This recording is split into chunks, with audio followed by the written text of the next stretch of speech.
투자 공부를 시작하려고 하는데 어디서부터 시작해야 할까요?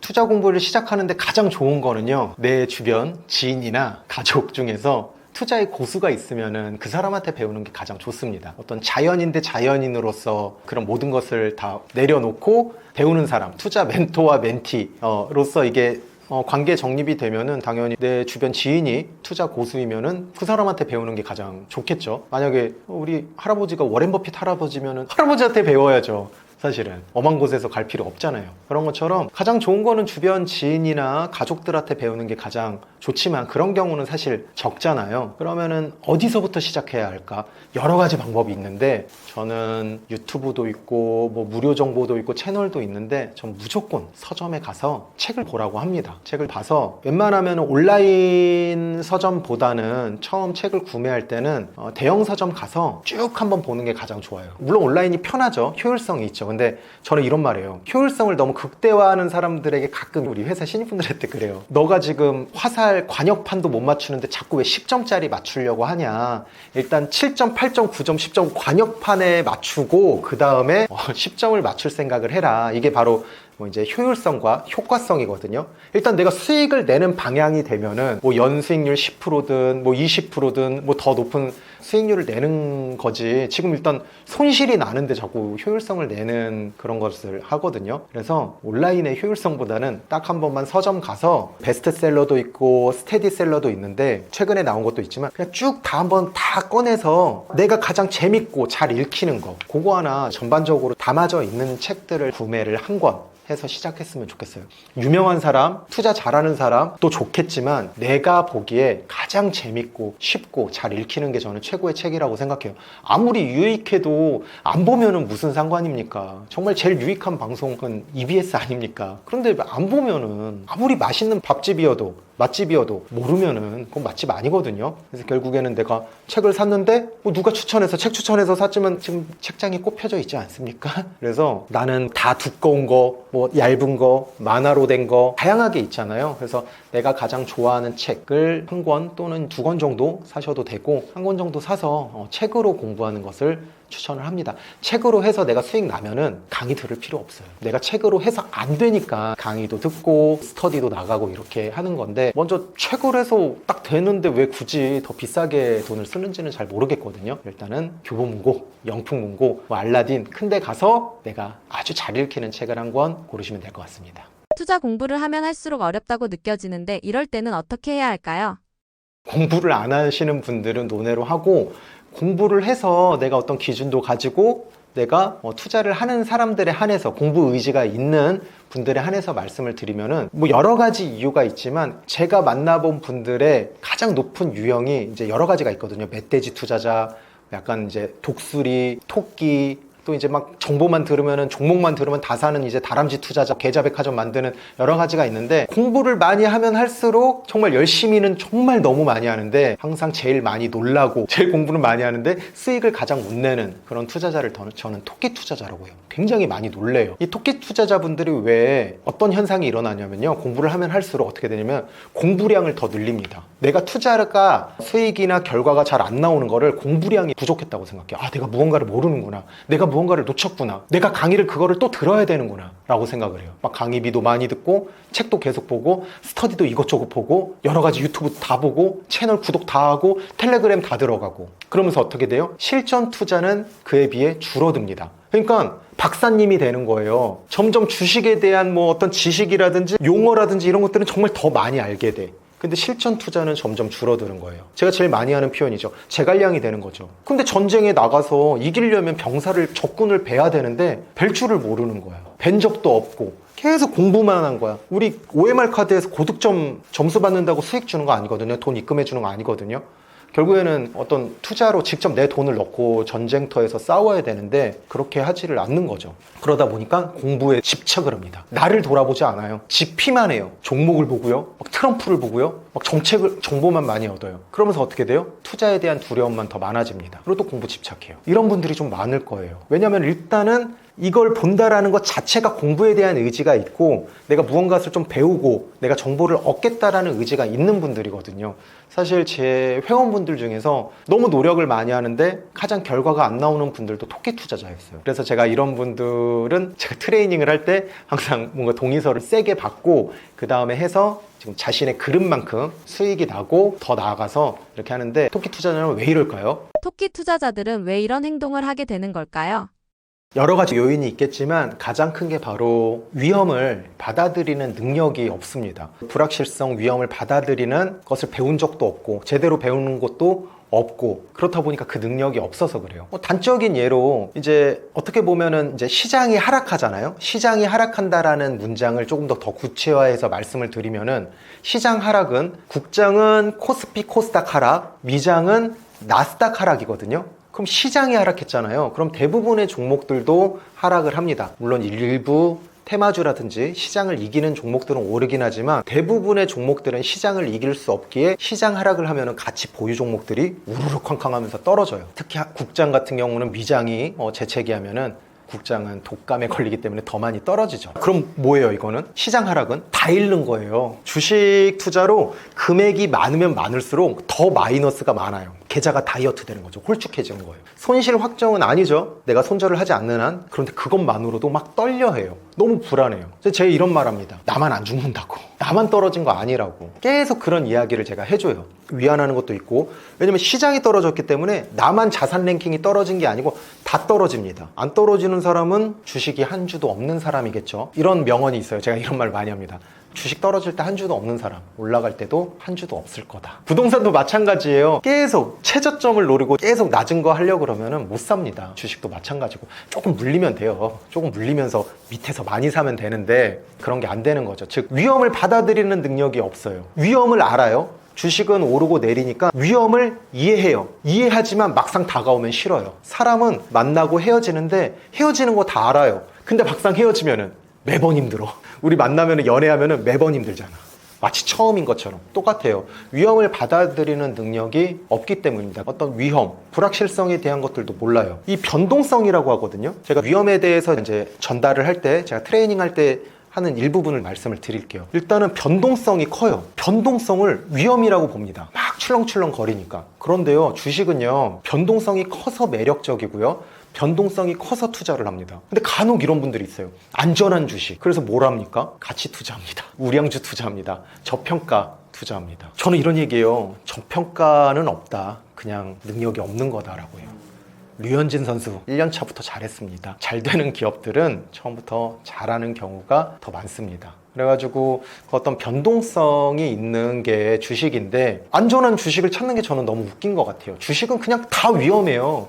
사자는요, 에버랜드 사자도 위험해요. 집에서 키우는 사자도 위험하고요, 사파리 있는 사자도 위험해요. 아무리 사자를 내가 집에서 키우고 아무리 해도 포메리안보다 위험합니다. 무조건. 주식은요 다 위험해요. 삼성전자도 위험합니다. 그러면은 오히려 내가 맞는 투자를 찾는 게 좋은 거죠. 주식을 바꾸려고 하지 말고. 근데 그런 부분들이 안 되다 보니까 조금 맞지가 않는 거죠. 자, 그러면은 저는 이런 얘기예요. 변동성은 뭐다? 수익이다라는 표현을 씁니다. 근데 변동성이 크면 어떻게 돼요? 불안정성이 커지면서 공포감이 들어요. 그래서 사실은 오히려 변동성이 작은 그런 투자를 하긴 하죠. 주식 투자는 사실은 채권 투자가 아닌데, 은행 예금이 아닌데 또 불구하고 그런 거를 원하다 보니까 주식 투자로 돈은 많이 벌고 싶은데 뭐예요? 잃긴 싫은 거야. 그래서 토끼 투자자분들이 수익은 조금 나고 막 9번 수익 조금 나고 한 번 크게 잃어요. 승률은 높아. 근데 수익금은 작아요. 아마 많은 분들이 좀 공감을 하실 것 같아요. 그래서 맨날 매도 같은 경우는 어떻게? 홀라당 해버립니다.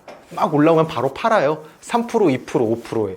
우리가 배웠어. 저항의 반반이 스킬을 하자. 선을 그어서 절반을 반반이 스킬에 걸어놓읍시다 하는데도 안 돼요. 왜? 자동 매도 안 하고 맨날 HTS 봐, MTS. 보면 다 팔고 싶어요. 다 팔고 싶다고요. 그래서 제가 시스템을 믿어야 됩니다. 내 의지를 믿으면 안 됩니다. 무조건 시스템에 맡기세요. 여러분들보다 시스템이 더 잘합니다라고 이야기를 하거든요. 아마 이 불확실성을 못 받아들이는 게 가장 큰 것 같아요. 못 믿는 거 한 번도 안 해봤으니까 막 불안하고. 많이 공감합니다. 우리가 일반적으로 이런 돈을 가지고 변화되는 것들을 해본 적도 없고, 주로 이제 노동소득 같은 경우는 내가 일을 하면은 그에 대한 보상이 거의 사장님이 안 주시지 않는 한 거의 프로 받는데, 이 투자라는 게 이제 마이너스가 존재하니까 그래서 더 그런 것 같아요. 유독 주식 투자에 대해서만 좀 더 약한 것 같아요. 조금 번해지만 뭐 블로그 키우기, 뭐 다른 엔잡해서 새로운 부업을 위한 컨텐츠들이 되게 많잖아요. 뭐 유튜브도 그렇고 그런 것들은 잃지 않잖아요. 만약에 내가 300만 원짜리 강의를 들어도 그냥 내가 잃진 않잖아. 돈은 못 벌어도. 근데 투자는 강의비는 저렴해도, 책값은 저렴해도 내가 잃는 돈이 더 클 수도 있기 때문에 그런 부분들도 많이 작용을 하는 것 같고요. 토끼 투자자분들이 위험성을 받아들이지 못해서 가장 큰 것 같습니다. 우리나라는 이런 토끼 투자자가 가장 많은 것 같아요. 그래서 공부는 많이 하고, 그래서 강의비도 쓰고, 유명한 사람들 이것저것 해가지고 다녔는데 시간만 날리고 결국에는 다시 그냥 포기하게 되고, 또 그러다가 그냥 영영 떠나면 되는데 어떻게 돼요? 상승장 때 기가 막히게 돌아옵니다. 그래도 끝까지 안 봐야 되는데 또 상승장 때 돌아와요. 제가 네이버 카페 조그맣게 하는데 상승장 되니까 예전에 안 왔던 분들 계속 방문합니다. 또 다시 돌아와요. 또 다시 또 고점 잡고 계속 반복이 되는 것 같습니다. 그래서 위험성을 받아들여야 되는데요. 그러면 투자는 어떻게 해야 하나요? 투자의 정답이란 게 있다면 어떤 건가요? 간단해요. 자, 투자자가 되면 됩니다. 구독자분들도 그렇고 저도 그렇고 처음에는 어떤 수익 나는 매매법, 어떤 대박 나는 종목, 그거를 강의도 듣고 저도 그랬거든요. 근데 그러다가 이거는 내 실력도 있는데 초보 입문자는 뭐다? 시장이 가져다 주는 수익이구나. 상승장이 그래요. 그래서 오히려 상승장에는 누가 돈 더 잘 버느냐면은 진짜 아무것도 모르는 사람들이 더 잘 벌어요. 왜냐면 안 팔거든, 그분들은. 오히려 좀 배우신 분들은 물량을 분할 매도도 하고 선 긋고 이래서 오히려 좀 덜 벌어요. 오히려 단타 같은 경우보다는 지금 올해 같은 경우는 계속 그냥 끌고 가신 분들이 돈을 더 잘 벌거든요. 그런 경우도 있습니다. 그런데 나중에 지나고 나면은 결국에는 다시 또 반납하는 경우가 많은 이유가 뭐냐면은 내가 투자자가 아니라서 그래요. 우리가 다 의사, 변호사, 뭐 직장인, 자영업자, 선생님, 공무원분들 정말 많은 직업들이 있는데 그건 직업은 또 하나의 저는 페르소나라고 생각해요. 집에서는 아빠 또는 엄마, 자녀 이렇게 있는데 투자 시장에서는 그냥 투자자로 들어가야 되거든요. 근데 내가 자연인 상태로 들어가기 때문입니다. 그래서 여러분들 제가 투자자가 꼭 되라고 해요. 내가 맞는 그 투자자 유형이 있거든요. 토끼 투자자라고 해서 나는 토끼 투자자라서 너무 불리해. 아니에요. 독수리 투자자보다 더 유리한 것도 있어요. 위험 회피 능력도. 오히려 토끼는 먹을 게 정말 많아요. 풀이 많아서. 근데 막 독수리, 표범 이런 사람들은 사냥에 실패하면은 죽습니다. 토끼는요, 천지가 다 있는데 독수리 투자자는 되게 멋있고 저는 그렇게 생각하지 않습니다. 자기가 맞는 그 투자 방법이 다 있어요. 그럼 그 방법에 맞게 돈 벌면 되잖아요. 거기에 맞게끔, 자신의 그릇에 맞게끔.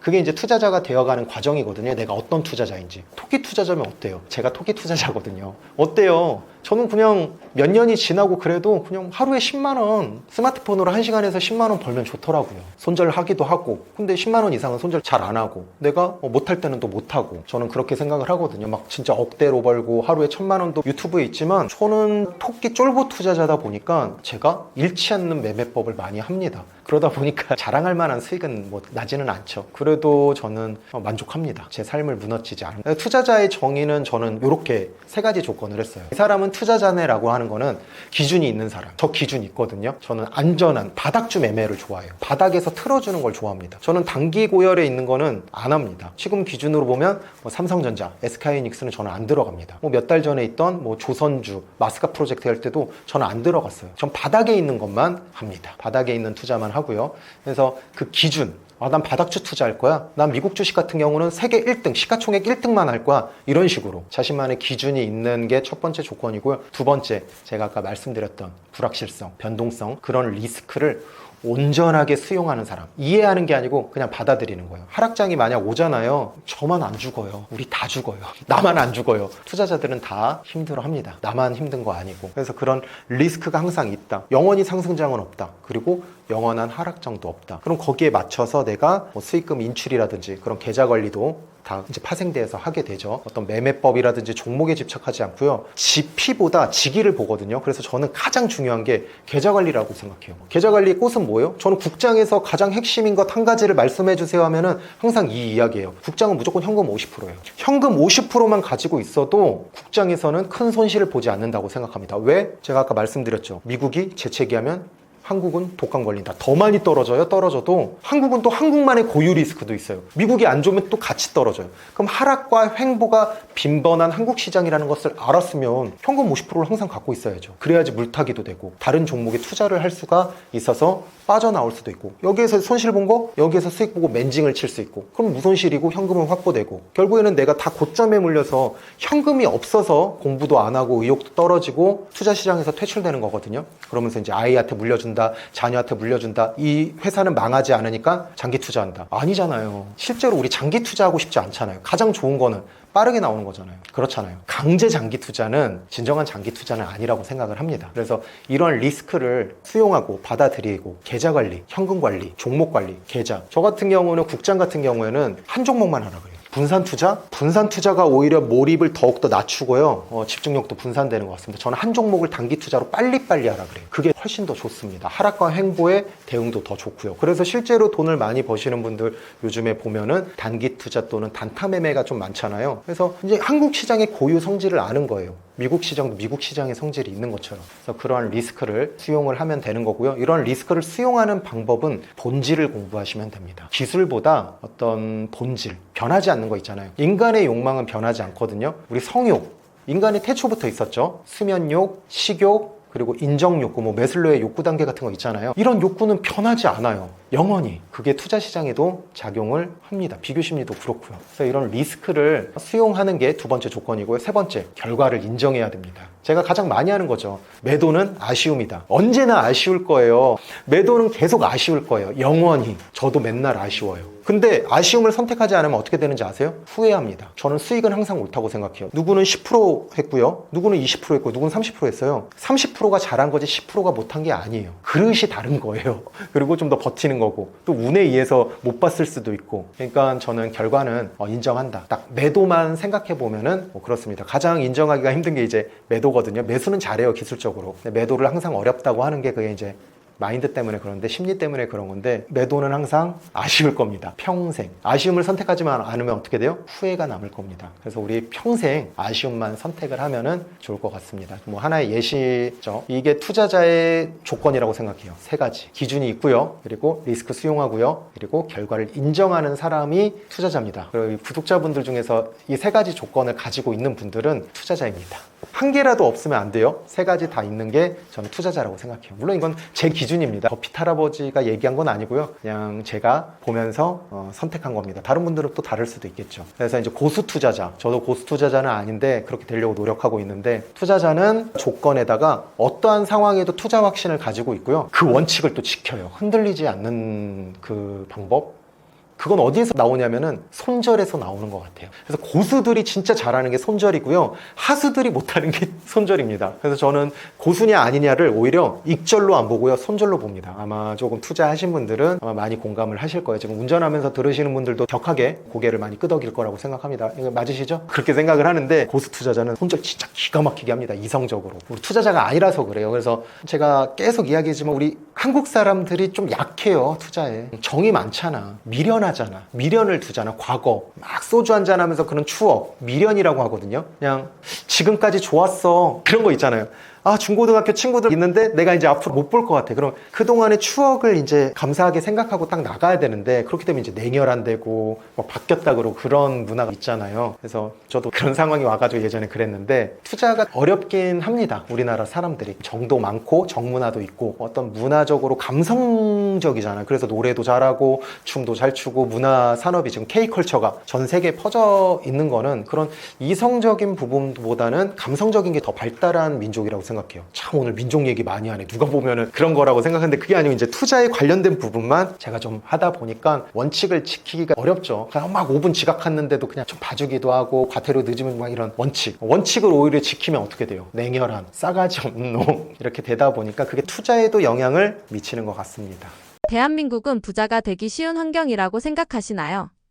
부자가 되기 쉽냐 어렵냐, 그 질문에 대한 답은 일단 어렵다입니다. 쉽다라고 하면은 그거는 사기에 가깝지 않나, 그런 생각이 들고요. 그 전에 일단 부자에 대한 이미지가 가장 중요한 것 같아요. 근데 사실 부자에 대한 이미지가, 대한민국은 물론 좋은 비율도 늘어나고 있지만 이 양극화 현상, 빈부격차가 있다 보니까 부자에 대한 반감도 또 빠르게 또 늘어나고 있다라고 생각을 합니다. 지금 자료 보시면은 백만장자 순유출 계속 비율이 계속 늘어나고 있거든요. 유출국에 의해서. 그래서 앞으로도 그거 외에도 뭐 지식인이라든지 이제 중산층 부분들도 계속 줄어들고 있어가지고 부자가 점점 되는 거는 좀 구멍이 작아지지 않을까 그런 생각이 들어요. 그리고 실제로도 부자가 어렵게 된다고 하더라도 이제 이런 얘기가 있어요. 2번만 상속세 내면 다시 서민으로 돌아간다고. 그래서 이제 이 세계 1위 손톱깎이 기업 3세븐이 이제 50% 상속세 무너졌다라는 기사인데요. 그만큼 부자에 대해서는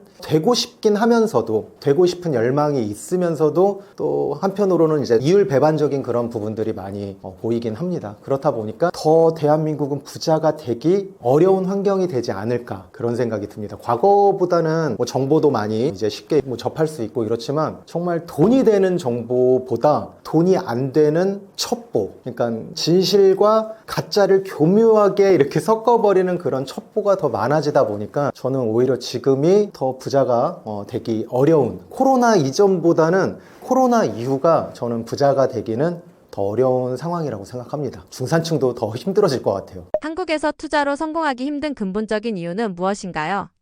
아까 제가 첫 번째 질문에서 어떻게 보면 조금 연계됐는데 좀 심화가 된 거죠. 어떻게 보면 부자가 되는 방법이 책에서 이런 말 있잖아요. 부자가 되는 방법 첫 번째가 부자의 자녀로 태어나는 거, 두 번째가 결혼을 통해서 부자랑 결혼하는 거, 세 번째가 내가 고소득 전문직이 되는 거, 네 번째가 이제 사업가로 성공하는 거, 다섯 번째가 투자인데요. 그래도 앞선 네 가지보다는 투자가 가장 서민들에게 이제 접근성이 쉽고 그렇다 보니까 이제 하는데 지자로 왜 성공한 사람들이 유독 적고 또 특히 한국에서는 왜 그게 더 힘들까라는 근본적인 이유를 저도 부자가 되고 싶거든요. 아직도 안 됐으니까 지금 정말 열심히 사는데 주 7일로 지금 열심히 살고 있는데 근본적인 이유가 뭘까 생각하면은 반대로 가는 것 같아요. 그러니까 무슨 말이냐면은 부자는 사실 소수잖아요. 과거에도 소수였고 현재도 소수고 앞으로도 소수일 확률이 높을 거라고 생각을 해요. 그런데 그런 말들 있잖아요. 중간만 가라. 눈에 띄지 마라. 그런 것 같아요. 좀 유니크하거나 눈에 띄면 좀 미움을 받기도 하고 눈총을 사기도 하고 이런 말 있잖아요.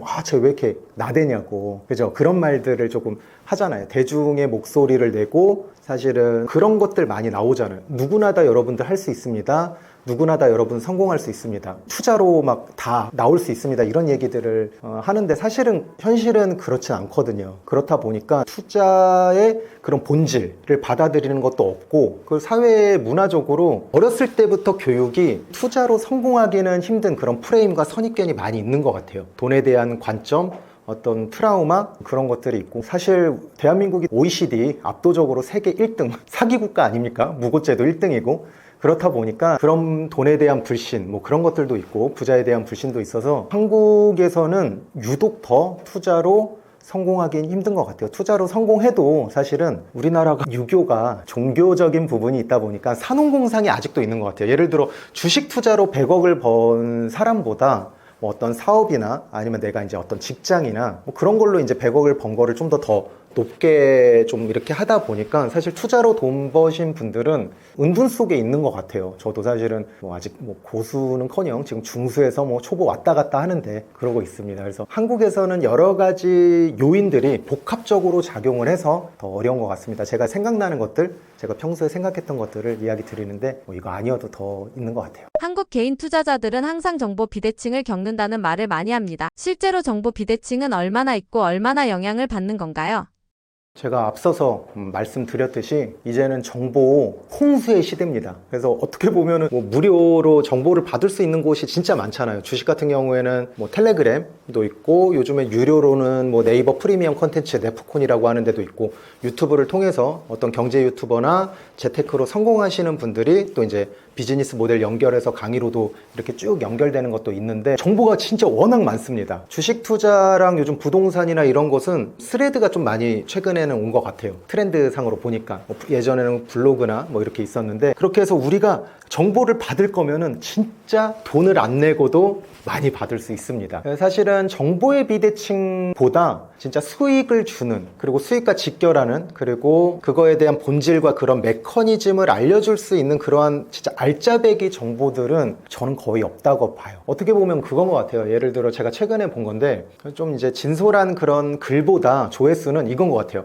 ETF 처음 시작하면은 처음 시작하는 사람들에게 뭐 베스트 ETF 10개 이런 것들이 진짜 조회수가 많이 나오거든요. 선물 세트처럼 좀 푸짐하고 내가 이런 것들을 많이 알면 도움이 된다라고 생각을 해요. 그래서 저도 사실은 저는 ETF의 수많은 ETF들 있잖아요. 뭐 지수 ETF 있고 원자재 ETF 있고 환율 ETF도 있고 또 국내 상장이지만 외국 지수 ETF 뭐 나스닥 100이라든지 S&P 500도 있고요. 또 원자재도 있고 올해 제가 좀 그래도 작년부터 좀 밀었던 지금은 많이 올랐는데 코덱스 AI 전력 설비 ETF 이런 섹터 ETF도 있거든요. 뭐 이런 거는 관점은 살짝 말씀드리면은 AI가 필요한데 AI 소프트웨어는 미국에 가 있다 보니까 우리나라는 그런 인프라를 좀 까는데 집중이 될 거라고 저는 생각을 해가지고 저는 AI 전력 설비 쪽으로 좀 작년에 봤습니다. AI가 되면은 계속 필요하니까 전기가 원자력도 있겠지만 이게 더 필요한 것 같았어요. 왜냐하면은 또 이제 폭염이 나오면 에어컨 막 많이 틀잖아요. 전기 수요가. 그래가지고 더 이러한 전력 설비에 대한 부분들의 수요가 또 늘어날 것 같아서 뭐 이런 것들. 근데 이거는 섹터 ETF는요 사실 제가 이런 이야기들을 하지만 이런 재료 분석이라든지 그런 것들이 또 돼 있어야 돼요. 종목선 정도. 자, 제가 이야기 드리는 거 다시 한번요. ETF가 이렇게 많은데 제가 한 가지를 이야기를 드리자면 전 지수 ETF라고 생각해요. 지수, 코스피, 코스닥, 나스닥, 니케이, 상해지수 이런 것들이요. 왜냐하면 없어지질 않으니까요. 그 나라가 경제가 박살나지 않는 한 지수 ETF는 계속 투자를 할 수 있습니다. 그래서 저는 제가 책에다가 절대 책 공부 아닌데 지수 ETF만 좀 배우면 된다고 생각을 했는데 대한민국 사람들은 다양한 걸 원하더라고요. 조금 이제 혼도 나고 좀 악플도 받았는데 그래도 받아주시는 분들은 또 오긴 했는데 정보 비대칭인데 너무 많이 받아요. 그러니까 쓸모없는 정보가 너무 많습니다. 마치 바탕화면에 진짜 수십 개 수백 개의 아이콘들이 있는 것 같은 느낌? 정리가 되지 않은 정보들 유명하다고 해서 내 욕망과 욕심이 없고 나 필요로 하지 않는데도 전자책 막 10만 원 20만 원 사서 하드드라이브에 저장돼 있고 보지도 않고 뭐 사라지진 않으니까 또는 VOD 신청해놓고 녹화는 뜰려나? 그런 식으로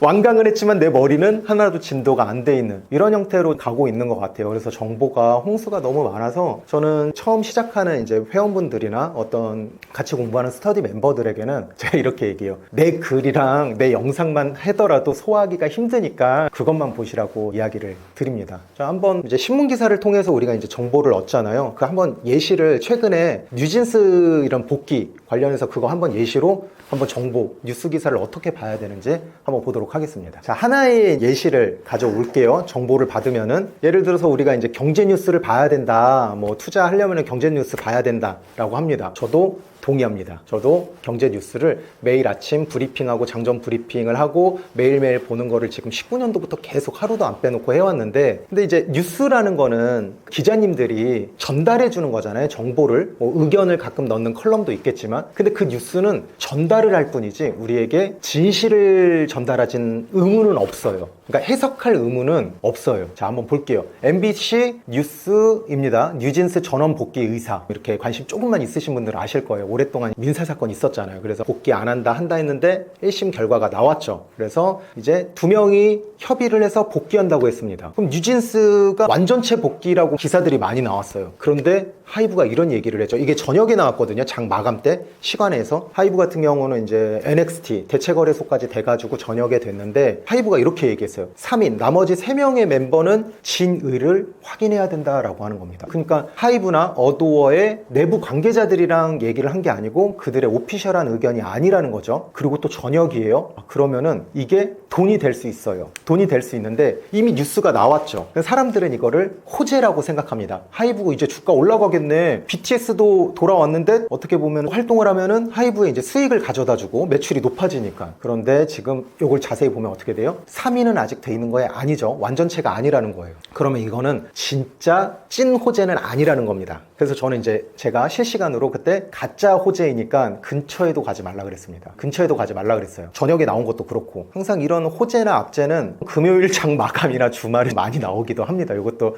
그냥 제 개인적인 경험이니까. 그래서 이렇게 있는데 자, 복귀 뉴스가 저녁에 나왔고 그 다음날 상승을 했습니다. 저 상승을 했을 때 들어갔다가 이제 단타죠. 당일날 사서 당일날 파신 분들은 아마 수익이 나셨을 거예요. 그렇게 윗꼬리가 길지 않다 보니까. 근데 이런 단타 쪽이 아니고 계속 올라가겠지라고 생각하신 분들은 지금 어떻게 해요? 물려 있는 거죠. 물론 다시 또 올라갈 수도 있겠죠. 그런데 이제 저기에서 만약에 저 재료 소멸, 저기 양봉보다 더 밑에 쪽으로 내려가게 된다면 심리가 어떻게 될까요? 굉장히 두렵고 심리적으로 열의에 갑니다. 그때부터 이제는 원금 회복만 하면 되는데 이러면서 뉴진스 기사를 찾기도 하고 완전체 언제 되냐 이러면서 계속 보기도 하죠. 사실은 뉴진스가 완전 복귀를 하더라도 다시 이전 고점을 뚫는다거나 그렇게 되기는 어려워요. 왜냐면은 기본적으로 주식은요, 두 가지 원인으로 올라갑니다. 실적과 기대감이죠. 그런데 실적은요, 사실 내부 관계자들도 어느 정도 알아요. 그래서 어닝 서프라이즈가 되는 기업들은 차트가 미리 반영을 합니다. 그렇기 때문에 실적 보고 투자를 하면은 계속 물리고 망하는 이유죠. 그래서 저는 국내 주식은 절대 가치 투자가 통하지 않는다라고 생각을 합니다. 저는 실제로 가치를 볼 수도 없고요. 그래서 항상 돈의 흐름만 보는 게 가장 좋다고 생각을 해서 그 기대감이 가장 중요하다고 생각을 해요.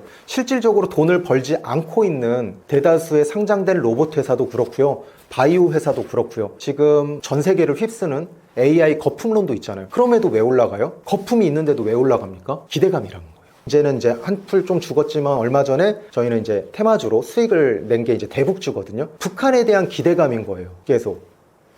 그런데 에이펙 와서 트럼프 대통령이 김정은 위원장을 못 만났단 말이에요. 그럼 그 실망감으로 확 떨어지죠. 그때 우리는 또 다시 천천히 사고 왔습니다. 왜? 끝난 게 아니니까. 만나야지 끝나는 거거든요. 근데 대부분의 대중들은 언제예요? 만났을 때, 올라갔을 때 들어갑니다. 불나방이 돼서 마치 드라큘라가 피를 보는 것처럼 양봉을 보면, 그래서 만약 국내 주식을 한다면은 거의 테마주 강의 느낌이 드는데, 어쨌든 뉴스를 봤을 때 이게 나에게 수익을 가져다 주는 건지 아니면 내가 고점에 또는 뒷북에 뒷북 치는 뉴스인지를 꼭 이렇게 확인을 하셔야 됩니다. 그냥 많은 정보를 보는 게 아니고 이런 뉴스 기사를 보고 어떻게 판단하는지 그런 방법들을 조금 연습을 하고 보는 게 좋을 것 같아요. 수많은 뉴스 기사 중에서 그냥 나한테 돈이 되는 것만 보시면 되거든요. 예를 들어 저는요, 올해 사실 반도체를 못 잡았어요. 저는 AI 전력 설비랑 올해는 이제 엔터주가 더 많이 갈 거라고 생각해서 엔터 쪽 ETF를 좀 했습니다. 물론 올라가긴 했지만 반도체에 비하면 많이 안 올라갔어요. 완전히 SK 하이닉스랑 삼성전자 있는 사람과 없는 사람으로 나눠진 것처럼 그렇게 갔는데 그래도 어쨌든 올랐습니다. 뭐 전체적으로 시장이 다 오르긴 했지만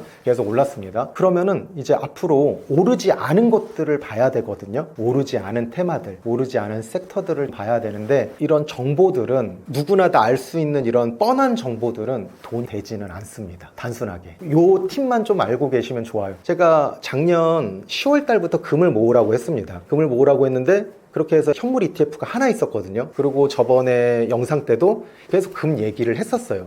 이제는 팔아야 될 때다. 이제는 매도할 시기라고 얘기를 했습니다. 그리고 얼마 안 돼서 계속 막 금테크 나오고 연예인들 나오고 금으로 돈 벌었다라는 사람 나오고, 그러니까 어떻게 돼요? 사람들이 금에 대한 포모 현상, 조바심이 나옵니다. 그래서 들어가죠. 그리고 어떻게 됐습니까? 급락이 나왔어요. 완전히 지금 고점에서 많이 떨어졌거든요. 그럼 다시 이전 고점을 회복할까? 물어보신다면 yes. 그러나 그 기간은 알 수가 없습니다. 결국엔 그게 문제예요. 언젠간 올라가는데 내가 돈이 필요한 시점까지 올 수 있는지, 그리고 내가 그 돈을 가지고 다른 곳에서 쓰면 기회비용이 또 나오기 때문에 그런 부분들이 있는 것 같습니다. 길어졌지만 결국엔 뉴스는 뭐다? 우리에게 수익을 가져다 주지 않는다. 우리 기자님들은 꼭 진실을 전달할 필요가 없다 라는 겁니다. 언론의 진짜 힘은요, 저는 개인적으로 진실을 전달하는 것보다는 진실을 가리고 은폐하는 데 더 강한 힘을 가지고 있다고 생각을 해요. 그래서 이런 관점들도 한번 생각해 보시고, 이런 관점을 뭐라 그래요? 비판적 사고거든요. 무조건 수용하는 게 아니고 한 번 더 생각해 보고 객관적인 사고를 하면서 중립적으로 보는 거고, 한미 관세 협상에 대해서 중립적으로 제3자가 되어서 팩트 위주로 바라보면서 연습을 하다 보면은, 제가 이런 말이에요. 그냥 투자자의 눈, 자본가는 어떤 생각을 하고 있을까? 그런 자본가의 눈이 되면서 연습을 하면은 조금 더 도움이 될 것 같습니다. 그런 훈련을 하고 그런 스터디를 하는 거거든요. 저도 매일 연습을 하고 있고, 제가 아직 부자도 아니고 세상 이 투자 시장을 지배하는 자본가도 아니지만, 자본가는 이 뉴스를 보고 무슨 생각을 할까? 자본가는 어떤 생각을 할까? 이렇게 생각하시면 좋을 것 같습니다. 투자 시장에서 가장 힘이 센 사람은요, 대통령도 노동자도 연예인도 언론사도 아니고요, 자본가입니다. 항상 우리 보이지 않는 손, 시장, 자본가니까 항상 그런 부분들 참고하시면 좋을 것 같습니다. 부동산 공화국이라고 불리는 대한민국입니다. 개인 투자자들은 부동산을 어떤 관점으로 봐야 하나요?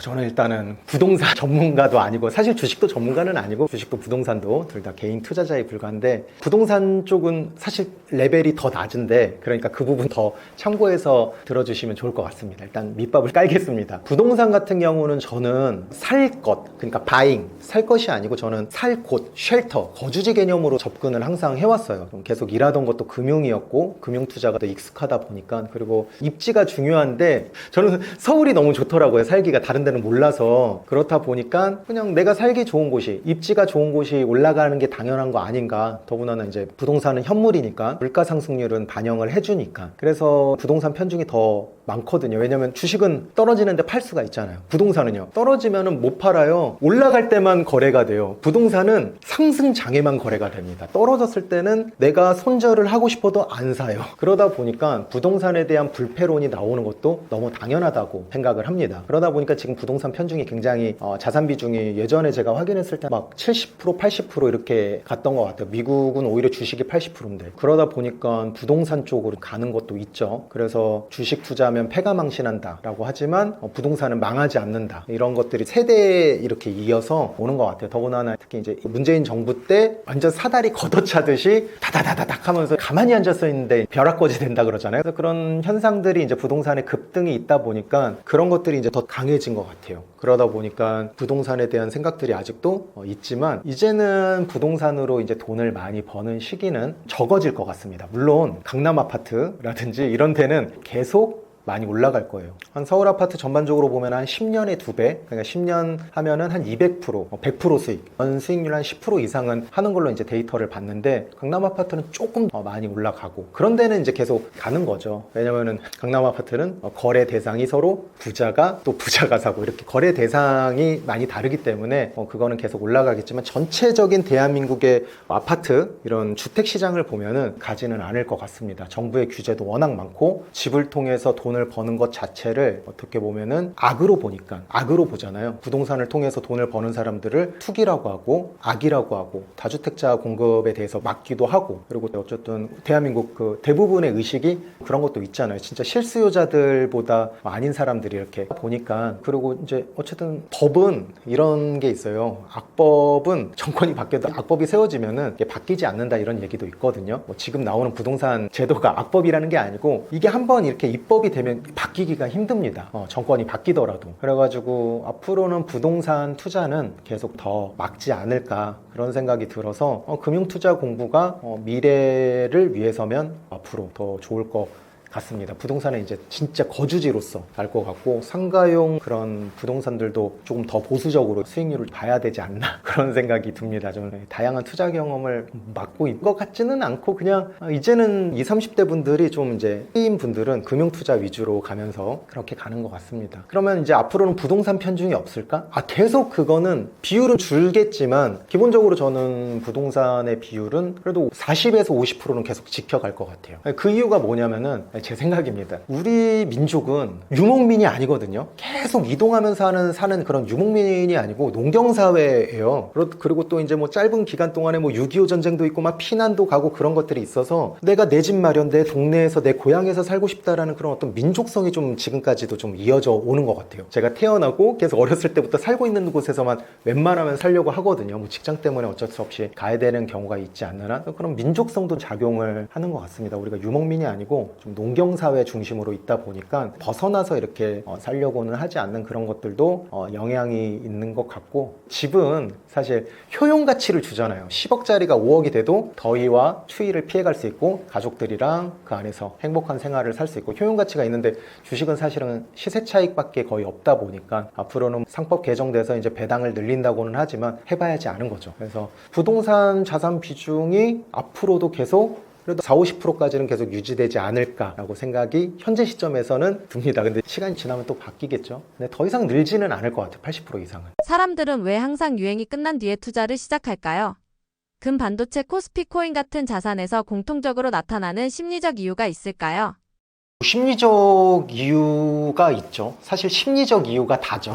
심리적 이유가 답니다. SNS를 통해서 빠르게 우리는 다른 사람들이 무엇을 하는지 알 수가 있죠. 무슨 옷을 입고 어디에 여행 갔고 무슨 음식을 먹는지. 요즘에 정말 유행처럼 제가 자주 이야기하는 단어 포모 현상이 많이 나오는데요. 조바심이죠. 제가 항상 이렇게 이야기해요. 인생 최고의 도둑놈은 조바심이라고. 그래서 그 조바심 때문에 그런 것 같아요. 나만 돈 못 버는 거 아니야? 나만 삼성전자, SK하이닉스로 돈 못 버는 거 아니야? 아닙니다. 저도 있습니다. 그리고 제 주변에도 삼성전자, SK하이닉스 없는 사람이 훨씬 더 많아요. 투자를 하는 사람임에도 불구하고 그렇게 돼 있어요. 그런 심리를 굳이 안 갖는 게 어렵거든요. 그래서 저 같은 경우는 SNS 끊으라 그래요.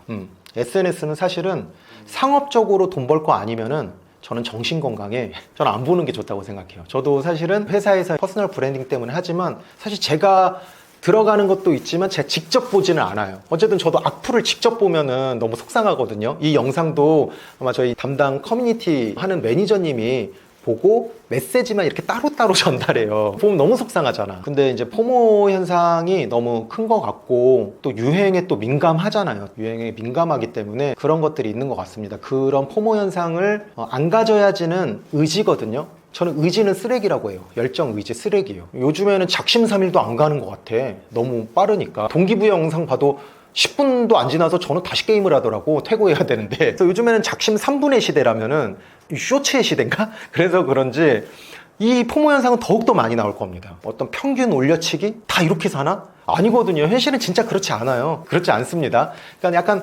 가짜들이라기보다 일부의 단편적인 면모를 하잖아요. 조금 극단적인 예시로 좋은 거를 SNS에 올리지 안 좋은 일을 올리진 않거든요. 그런 거를 다 진실로 받아들이면서 이렇게 가는 게 가장 문제인 것 같고요. SNS는 줄이시길 바랍니다. 그냥 재미로 보시고 내 현실에 집중하면은 이 투자뿐만 아니라 내 삶에서도 안정감을 찾을 거고 조바심이 줄어들 거예요. 시스템을 갖추세요. SNS 알람 줄이기, 유튜브 알고리즘 추천받지 않기, 블로그 추천받지 않기. 그것만 해도 얼마나 좋은데요. 검색, 내가 만약에 챗 GPT에 대해서 공부하려다가 자꾸 다른 거 막 추천해서 막 빠지잖아. 그렇게 돼서 시간 잡아 뺏어 먹고 못 뺏어 먹고 그런 것들이 있어서 이런 심리가 많이 작용을 하는 것 같습니다. 포모 현상 때문입니다. 미디어가 과열될 때 투자하면 늦는 이유는 무엇인가요?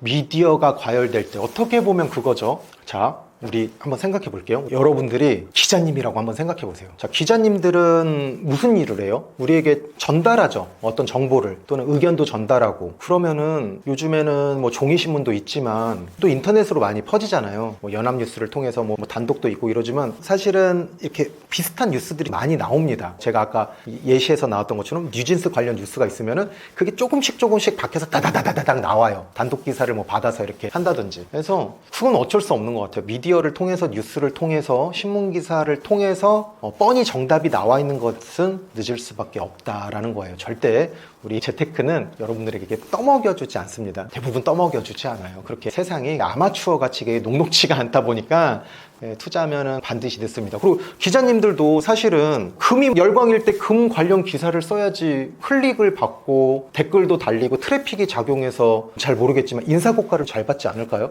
클릭을 안 받고 외면받는 기사를 쓸 수는 없잖아요.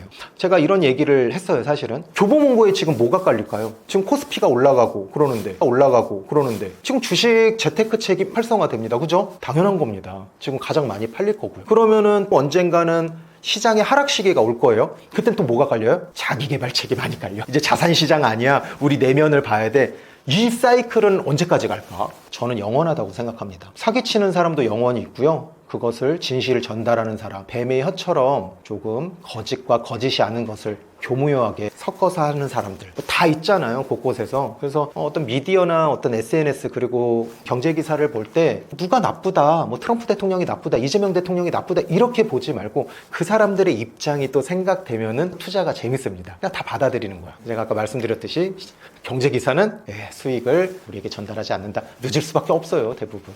그리고 또 하나, 그러면 신문 기사를 보는데 왜 그러냐면은 여러분들이 너무 바빠요. 지금 사회는 고도화되고 복잡화돼서 정말 뭐 이렇게 할 게 많은지 모르겠어요. 할 게 너무 많아요. 배워야 될 것도 너무 많고 해야 될 것도 너무 많다 보니까 뭐 또 운동도 해야 되고 뭐도 해야 되고 뭐도 해야 되고 이러다 보니까 좀 그런 부분에서 여유가 없고, 여유가 없다 보니까 어떻게 돼요? 사색을 할 수 없어요. 상상을 할 수 없어요. 여유가 없어요. 저는 예전에 로모어의 레버리지라는 책에서 인상 깊은 여러 가지 좋은 책인데 가장 인상 깊은 단어가 그거예요. 가치는 여유에서 나온다. 자본가, 사업가, 세상을 바꾸는 사람들은 상상을 많이 합니다. 저도 상상 되게 많이 하거든요. 김칫국 되게 많이 마시거든요. 공짜니까. 근데 우리는 계속 현실에 부딪혀요. 육아도 해야 되고요. 또 일도 해야 되고요. 또 뭐도 해야 되고요. 진급시험 위해서 뭐도 해야 되고요. 취업도 해야 되고요. 연애도 해야 되고요. 집도 알아봐야 되고요. 투자 공부도 해야 돼요. 이렇게 할 게 많아요. 그렇다 보니까 조금 더 뒷북을 칠 수밖에 없지 않나 그런 생각이 들어요. 계속 연결되지만 정보를 너무 많이 받지 않는 것을 권장을 드립니다. 현 시점에서 현실적으로 대한민국에서 부자가 되려면 투자만이 답이라고 생각하시나요? 투자만이 답은 아니고요. 뭐 하나의 해답이 될 수는 있을 것 같아요. 물론 사업도 있고 여러 가지 직장에서도 잘해서 또 재테크 잘해가지고 또 잘 모아서 이렇게 하는 방법도 있는데 사업이랑 또 투자랑 만약에 하나를 선택을 한다면은 저는 투자를 할 것 같아요. 저는 개인적으로 난이도가 투자가 조금 더 쉬운 것 같습니다. 둘 다 어려운데 둘 다 못하고 있지만 하나를 선택한다면은 저는 투자를 할 것 같습니다. 그 이유가 뭐냐면은 사람인 것 같아요. 인적 요소. 사업 같은 경우는 아무리 비대면이 많이 발전되고 예전보다 오프라인으로 하는 게 좀 적어진다고 하지만 여전히 사람을 만나고 이렇게 여러 가지를 해야 되는 부분들이 있거든요. 온라인으로 하더라도 소통을 해야 되고 하는 부분이 있어서 그런 사람에 대한 요소가 굉장히 큰데 사실 투자 같은 경우는 그냥 진짜 나 혼자 잘해도 되거든요. 나 혼자 정말 고독하게 잘 해도 충분히 올라갈 수가 있고 그리고 이제 매력적인 게 내가 돈을 많이 벌어도 아무도 모릅니다. 투자는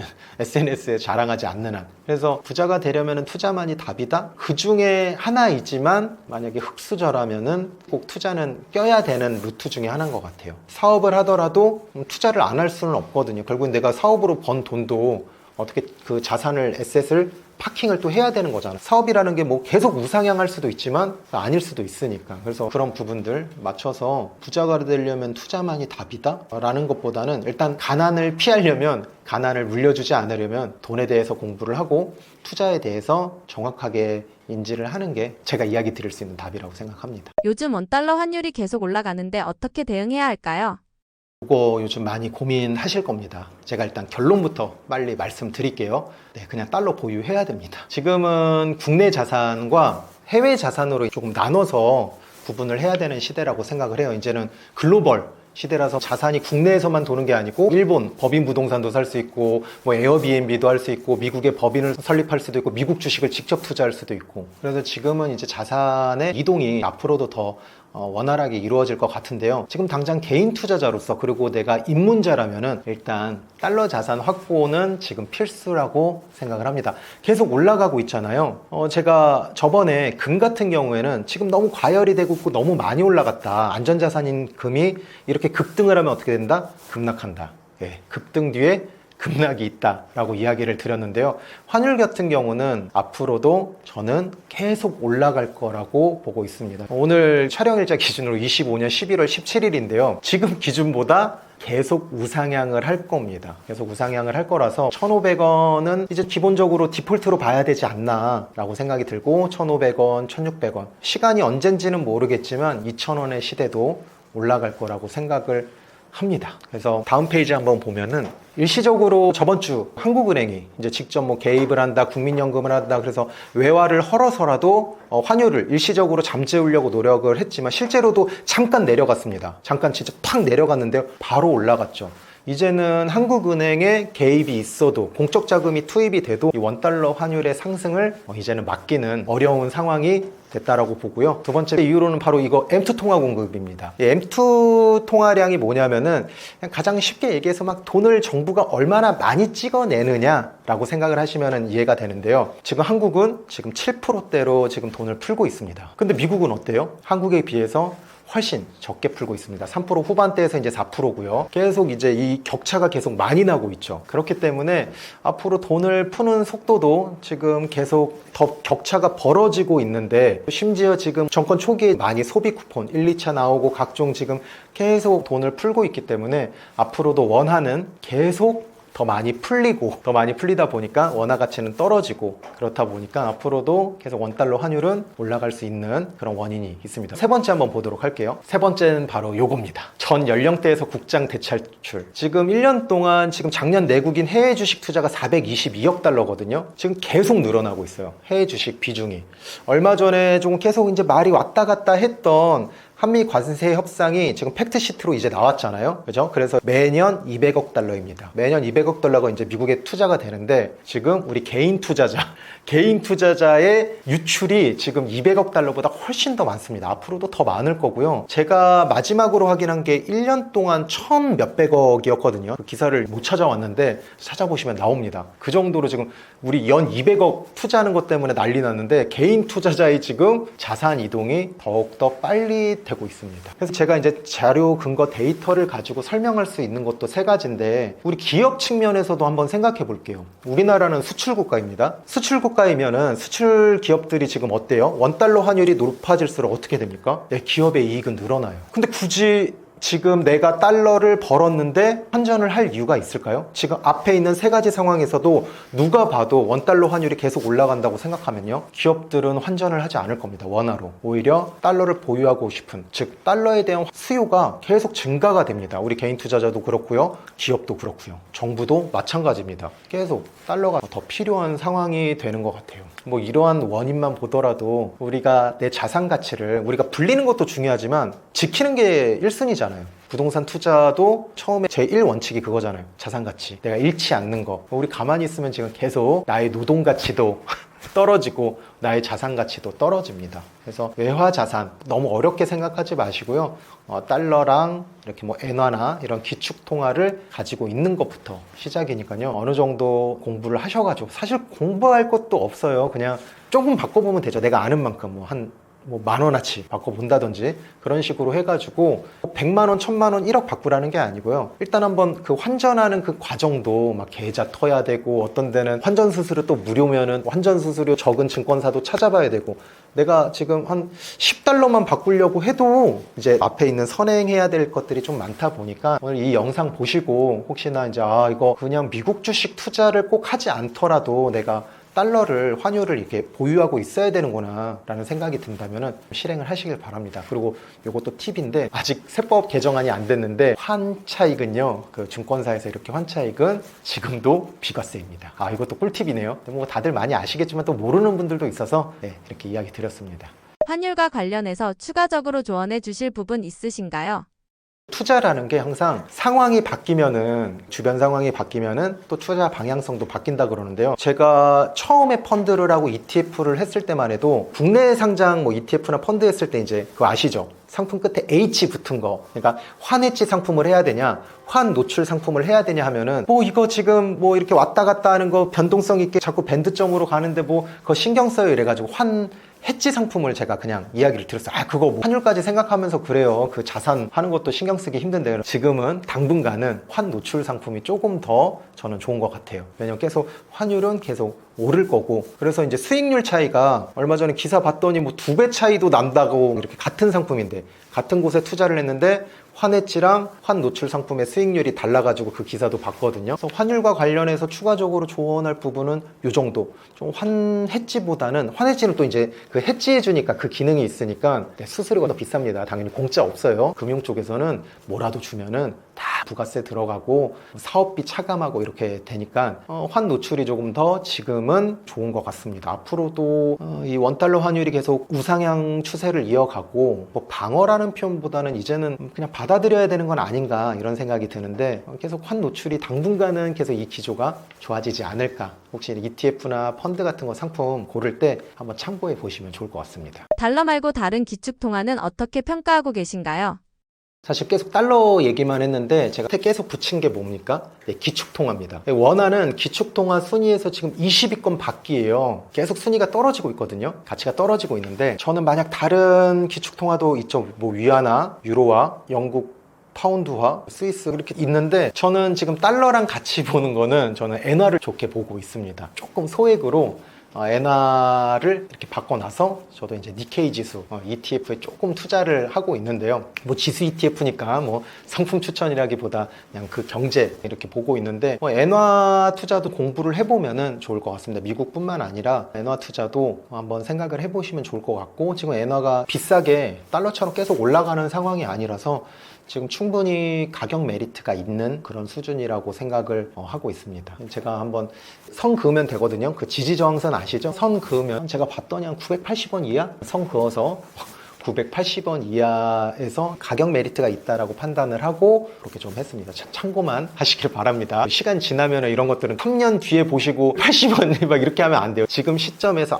이렇게 생각하는 과정이 있구나 라고 생각을 하시면 될 것 같아요. 저도 어디 강의를 듣거나 책을 읽고 그런 게 아니고 달러를 했는데 이제 일본도 계속 앞으로 좋아지지 않을까, 좀 더 공격적으로 지금 투자 자산을 좀 비중을 높이는 것 같아서 그런 거니까 미래에서 우리 오신 구독자분들은 절대적으로, 현재 보시더라도 절대적으로 참고하시길 바랍니다. 이런 얘기를 하면 겁이 나요. 근데 이렇게 얘기 안 하면 너무 두리뭉실하고 숨기는 것 같으니까, 그래서 제가 선 그어 보시면 돼요. 그럼 여러분들도 한번 차트에서 그 원 엔화 지지저항선 긋고 980원 긋는 게 맞는지 한번 확인해 보시는 게 어떤 투자자의 비판적 사고로서 맞다고 생각을 합니다. 또 댓글에 뭐 이거 제대로 그은 거 맞나요? 이렇게 또 댓글 나올 것 같아서 미리 말씀드립니다. 한국 개인 투자자들은 단기 투자 문화에 익숙해져 있는데요. 이런 풍조 및 한탕주의에 대해서 어떻게 생각하시나요? 단기 투자 문화 정말 좋다고 생각합니다. 단기 투자 문화를 투기라고 생각을 하시는데, 제가 예전에 우리 인생은 사실은 투기로 이루어져 있다라고 이야기를 하는 그런 컬럼이 있어요. 솔직히 세상에 중요한 것들은 거의 투기로 이루어졌거든요. 우리가 어떤 수능 시험 보고, 지금 얼마 전에 수능 끝났잖아요. 수능 시험 보고 그 점수 가지고 우리가 전공을 선택하잖아. 근데 그건 투기거든요. 왜냐면은 여러 번 선택하는 게 아니잖아요, 전공을. 투자라는 건 어쨌든 시행 횟수가 쌓여야지 거기에서 어떤 방향성이 나오면서, 선의 형태로 방향성이 나오면서 투자가 되거든요. 근데 사실은 우리 대학교 전공 선택 물론 뭐 두세 번 하시는 분들도 있고 전과도 있고 뭐 편입도 있지만 거의 다 투기거든요. 결혼도 마찬가지예요. 결혼도 평균적으로 한 번에서 두 번 정도 하지 않나요? 그러니까 우리 인생의 중요한 것들은, 사업도 그렇고 다 투기로 이루어집니다. 투자가 굉장히 많을 것 같지만 우리 인생에서 중요한 의사결정들은 전부 다 단기 투자, 투기적 성향이 더욱더 강한데요. 이런 풍조 및 한탕주의에 대해서 어떻게 생각하시나요? 하면은 대부분 안 좋게 생각하죠? 저는 아닙니다. 저는 좋다고 생각합니다. 왜? 이게 대한민국 민족에 맞습니다. 우리나라는 이런 얘기 있잖아요. 좀 비하하는 발언인데 저는 이것만큼 대한민국 사람들을 표현하는 건 없다고 생각을 해요. 바로 냄비 근성이라고 합니다. 어떻게 보면 약간 쉽게 타오르고 쉽게 식는다, 이런 표현인데 이것만한 것처럼 이렇게 표현하는 건 없는 것 같아요. 일단 월드컵 기간이 되면 어떻게 돼요? 전 국민 붉은 악마 됩니다. 또 유행을 하면은 그거 다 해요. 막 옛날에 영미 이러면서 막 컬링 또 했던 것처럼. 그리고 어떤 상권도 예전에 경리단길 있다가 망원동 망리단길 있다가 또 막 옛날에 이태원도 있었고, 그러다가 이제 지금은 뭐 성수동 있다가 을지로 힙지로 있다가 이제 계속 막 바뀌잖아요. 운동 취미도 지금 이제 러닝이 한창 열풍이지만 언제 끝날지 모릅니다.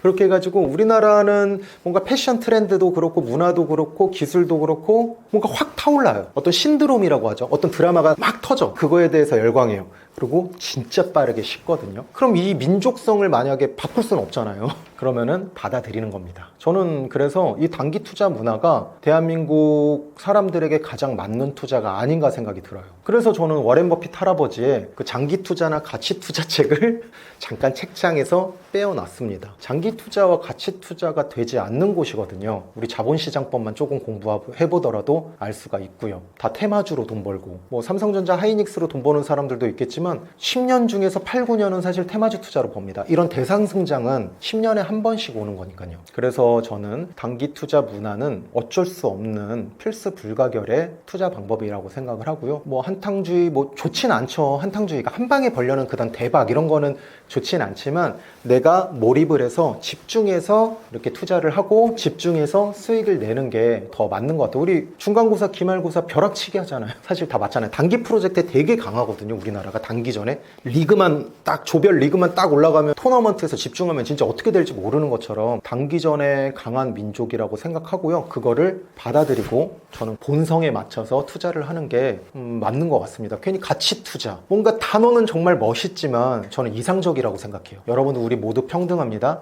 우리의 직업은 모두 소중합니다. 저도 그렇게 됐으면 좋겠지만 실제로는 아니잖아요. 모든 것들이 다 그렇진 않잖아요. 가고 싶은 선호도 있는 직업들 또 있잖아요. 그렇죠? 살고 싶은 동네 또 있고요. 그래서 우리나라는 어쩔 수 없이 단기 투자에 오히려 특화되어 있는 게 아닌가. 그래서 실제로도 미국 투자나 해외 주식 같은 경우도 유독 단기 투자 하시는 분들이 돈을 더 잘 번다고 생각을 해요. 물론 미국 주식 같은 경우는 장기 투자도 가능하지만, 그래서 국내 주식 같은 경우는 전 무조건 단기 투자라고 생각을 해요. 단기. 그리고 플러스 단타 정도가 맞다고 생각하고, 조금 뭐 이제 한 6개월 정도 추세 스윙 정도가 맞는 거지, 가치를 보고 재무제표를 보고 장기 투자를 한다? 제가 물린 사람들 보면은 다 저평가 가치주였습니다. 다 대기업이었어요. 누구나 다 아는 기업들에 물려요. 시간이 지나면은. 뭐 예전에 뭐 금양이라든지 2차전지 에코프로도 마찬가지고요. 그 전에 있던 회사들도 그렇고요. 다 마찬가지입니다. 삼성전자가 지금은 이제 신고가를 뚫었지만, 일부러 그렇게 바라는 건 아니지만 또 1, 2년 뒤에, 그리고 또 언젠가는 또 그게 또 내려가면은 아마 대부분 물려있는 종목들을 보면은 가치주입니다. 지금도 아직 물려있는 종목 중에 많이 있거든요. 뭐 카카오도 그렇고 아직도 많이 오르지 못한 종목들이 꽤나 많아요.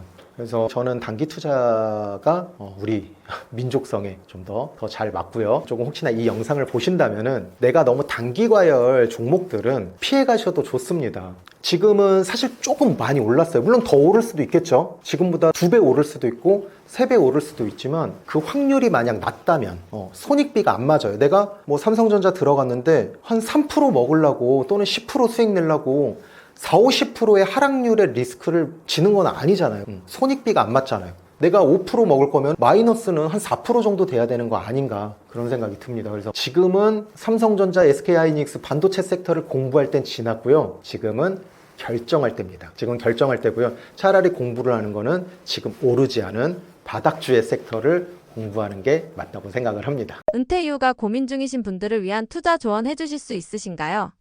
이것도 저도 아직 은퇴를 안 해가지고 그냥 주변 사례, 그리고 신문기사, 그리고 이제 회원분들이 이렇게 은퇴하신 분들이나 은퇴 예정이신 분들을 참고해서 주관적인 경험과 눈으로 본 것만 이야기를 말씀드리면은, 일단 첫 번째 조언은요, 항상 첫 번째 조언은 그거 같아요. 은퇴를 해서 어디에 해서 돈을 불려라 해가지고 엄청 좋은 정보를 주기보다 저는 첫 번째는 항상 그건 것 같아요. 입문자분들도 그렇고 시장에서 퇴출되지 않는 게 가장 중요하거든요. 은퇴를 생각하시는 분들, 뭐 40대나 요즘은 정말 빠르면 40대도 하고 50대, 60대 분들이 일단은 특별한 경우가 아니고서는 목돈이 나옵니다. 은퇴 자금이라든지 목돈이 나오게 되는데, 그 목돈을요, 일단은 다른 데 투자를 하거나 사업을 하는 데 쓰지 마시고 일단 가장 안전한 곳에다가 일단 묶어 놓으시기를 권장을 드립니다. 특히 저는 자영업은 절대 특별한 어떤 비전이라든지 경쟁력, 그리고 내가 정말 몸을, 회사에서는 내가 내 뜻을 펼치지 못해서 체력과 정신력이 너무 많이 남아있어, 그래서 내가 진짜 이거에는 몸을 갈아 넣어야겠다 라고 생각하신다면은 뭐 예외지만, 그냥 어쩔 수 없이 할 게 없어서 뭐 프랜차이즈라든지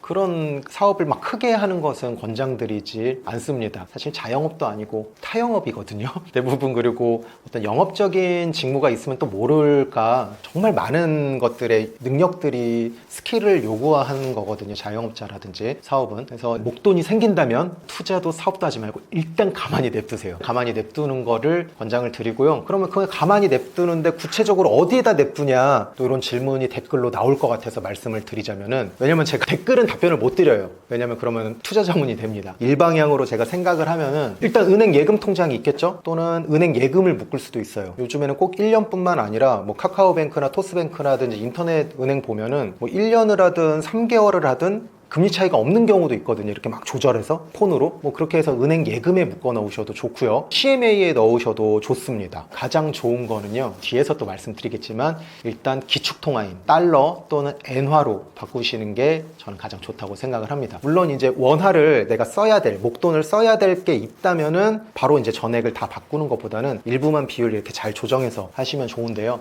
그렇게 해서 그 달러로 바꾼 걸로 또 이제 미국 주식을 하라는 게 아니고, 그 달러 RP라고 있어요. 하루마다 이자를 주거든요. 그래서 하루마다 이자 주는 것도 있고, 일주일 정도, 7일 정도 묶으면 좀 더 이자를 줍니다. 그래서 지금 어쨌든 달러가 계속 우상향하고 있는 추세니까 원화를 가지고 있어서 자산 가치가 감소되는 것을 일단 막으시고, 또 무리하게 해가지고 내 목돈을 다 날리는 것보다는 첫 번째 은행 예금, 또는 두 번째 증권사 CMA, 세 번째는 달러로 환전한 후에 또는 엔화 같은 기축통화로 환전한 후에 거기에 있는 채권 형태로 이렇게 하면 하루마다 이자가 나오거든요. 일단 그것만으로 해도 뭐 억 단위로 하게 되면 어느 정도 양주를 먹을 정도는 아닌데 그래도 이제 밥을 한 끼에 10,000원짜리 밥을 먹으면서도 내 자산, 내 목돈을 쓰지 않으면서 생활이 가능하다. 그렇게 일단은 시간적인 여유를 확보를 하면 조바심이 좀 없어지고요. 그러면서 이제 공부도 하고 이렇게 알아보시는 것을 추천을 드립니다. 다른 방법들도 정말 많겠지만 만약에 제 가족이, 가까운 가족이 우리 고모부 이렇게 은퇴를 하면 이런 얘기를 할 것 같아요. 무언가를 바로 시작하기보다 내 목돈을 일단 먼저 지키고 그게 가치가 감소되는 것을 막는 방법. 지금 현 시점에서는 국가 기축통화인 달러나 엔화 정도로 이렇게 바꾸면은 좋을 것 같습니다. 뭐 위안화도 있고 유로화도 있는데 조금 요즘 추세가 좋은 게 그거라서 이거 추천은 아닙니다. 그냥 기축통화 이렇게 생각하시면 될 것 같습니다. 오늘 세 번째인데요. 올 때마다 마구 풀어드리고 있습니다. 마구 풀어드리고 있으니까 도움이 되었다면은 댓글 달면은 제가 다 보진 않지만 좋은 댓글은 이렇게 캡처해서 주거든요. 댓글 이렇게 남겨주시면은 더 큰 힘이 돼서 다음에는 제가 또 온라인에서 풀 수 있는 부분은 최대한 많이 풀려고 하는데요. 온라인에서 차마 풀지 못하는 부분들은 제가 지금 한 달에 한 번씩 원데이, 재테크 원데이 클래스라고 해가지고 지금 25,000원? 시간이 지나면은 그 대관비가 비싸면 좀 높아질 텐데 지금 25,000원에 한 달에 한 번씩 소수 인원 12명 한정으로 이렇게 하고 있어요. 그래서 마감이 되고 있어요. 12명이다 보니까 한 달에. 그래서 그렇게 하고 있는데 나 관심이 있고 결국에는 날카로운 부분에서 그리고 전체적으로 한번 잡고 싶은 분들은 한번 이제 원데이 클래스 오시면은 제가 온라인에서 못했던 부분들을 조금 더 허심탄회하게 좀 더 진솔하게 전달해 줄 수 있을 것 같습니다. 지금은 대관료만 받고 있습니다. 네, 오늘 감사합니다.